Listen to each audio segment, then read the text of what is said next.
Memisahkan NU dengan PKB sama dengan menjadikannya tanah tak bertuan dan membingungkan Nahdliyin. Pilihan elit Nahdliyin untuk menjauhkan NU dari politik kekuasaan walaupun benar tetapi tetap tidak benar. Dua diksi ini, benar dan benar, sudah mafhum di lingkungan Nahdliyin berkebudayaan Jawa, tetapi benar dan benar penting dijelaskan lebih jauh karena NU adalah milik semua putra bangsa.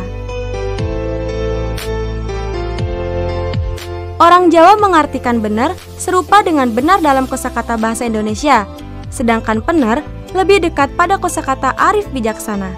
Jadi, jika sesuatu disebut benar tapi tidak benar, berarti sesuatu itu sudah benar dalam pertimbangan akal rasional, tetapi tidak arif bijaksana karena menyisakan sesuatu yang mengganjal di hati. Menjauhkan NU dari politik kekuasaan memang benar, tetapi tidak bijaksana. Politik kebangsaan adalah utopia kalangan elit Nahdliyin yang pada gilirannya akan merugikan warga Nahdliyin akar rumput atau grassroots.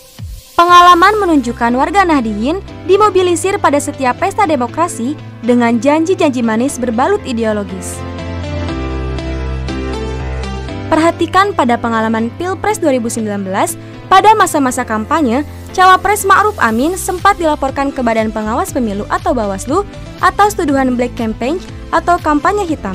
Saat itu Ma'ruf Amin dinilai mengatakan bila pasangan Jokowi Ma'ruf Amin kalah, maka NU dan pesantren akan jadi fosil alias punah. Untuk apa menakut-nakuti NU dan pesantren jika memang pada dasarnya tidak ikut campur dalam politik kekuasaan? Tetapi, elit Nahdliyin yang terus-menerus menggemakan ide politik kebangsaan, bukan politik kekuasaan, tidak mau jujur.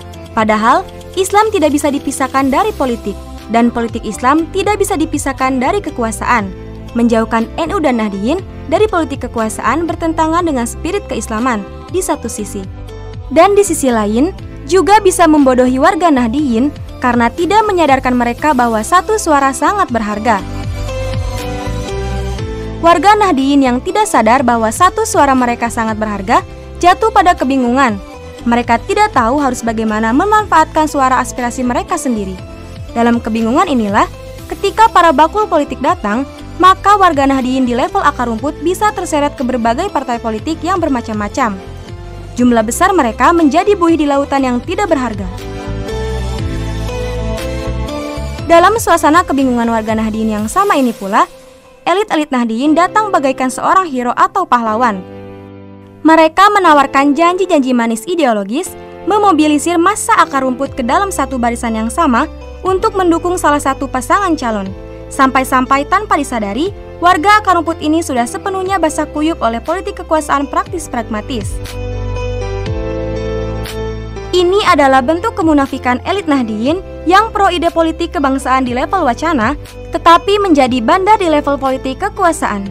Kemunafikan semacam ini tidak boleh dipertahankan terus-menerus, karena hanya akan membodohi warga Nahdliyin di level akar rumput.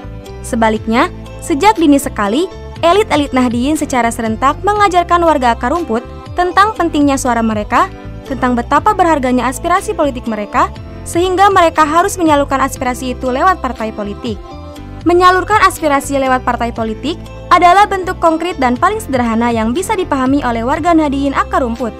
Itulah sejatinya bentuk politik kekuasaan itu sendiri. Jika ada elit-elit Nahdliyin yang mengampanyekan politik kebangsaan, tetapi pada saat yang sama mengafirmasi penyampaian aspirasi lewat partai politik, maka ia telah berdosa dan berbuat keji.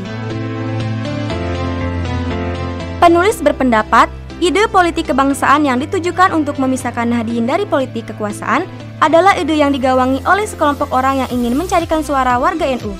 Dalam suasana yang cair itu, maka warga NU menjadi tanah tak bertuan. Siapa saja dipersilakan untuk memperebutkannya. NU menjadi objek yang pasif, bukan lagi subjek yang aktif.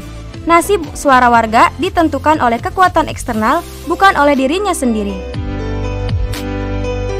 Di masa depan, warga Nahdliyin tidak punya pilihan lain selain mengkonsolidasikan suara dan aspirasi.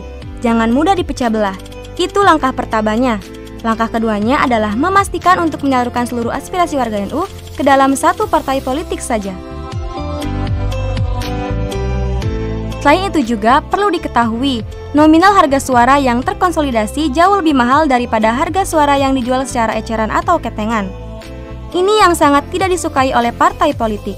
Sebab, jika suara warga Nahdien bersatu, maka tidak ada uang yang bisa membeli mereka, kecuali seharga kursi RI 1. Tetapi, semakin dijual secara ketengan atau eceran, maka satu kursi di tingkat daerah pun sulit dicapai. Coba perhatikan pilkada tahun 2020. Warga NU menderita kekalahan. Jawa Timur dan Jawa Tengah adalah contoh betapa ruginya suara Nahdien yang kalah di pentas politik.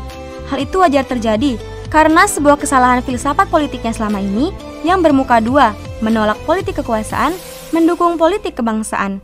Ini adalah gagasan paling absurd di era seperti sekarang. Karena itulah, warga Nahdien jangan menjual suara mereka secara eceran atau ketengan, tetapi jual dalam satu bingkai soliditas dan keutuhan.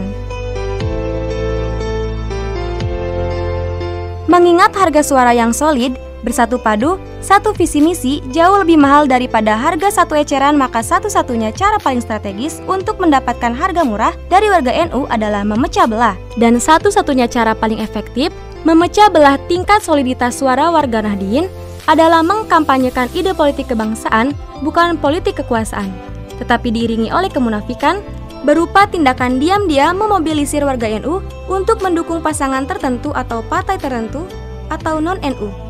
Kemunafikan ini wajar diganjar atau dibalas dengan kekalahan pada Pilkada 2020.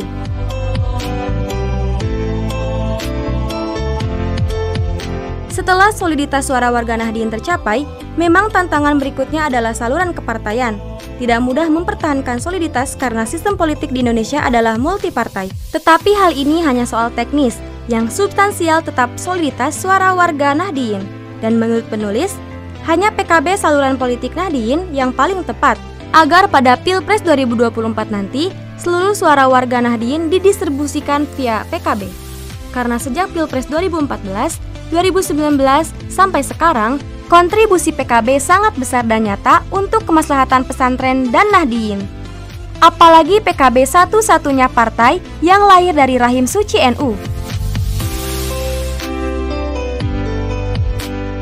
Sebaliknya, memisahkan NU dan PKB atas nama politik kebangsaan dan membuat warga Nahdien menjadi floating mass atau tanah tak bertuan sehingga ambyar dan menyebar ke berbagai partai.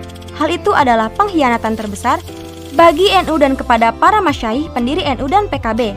Sebab, partai-partai selain PKB bukan anak kandung NU. Siapapun ngaku warga NU wajib ber-PKB. Itulah slogan yang tepat menuju pemilu 2024. Wallahu a'lam bishawab.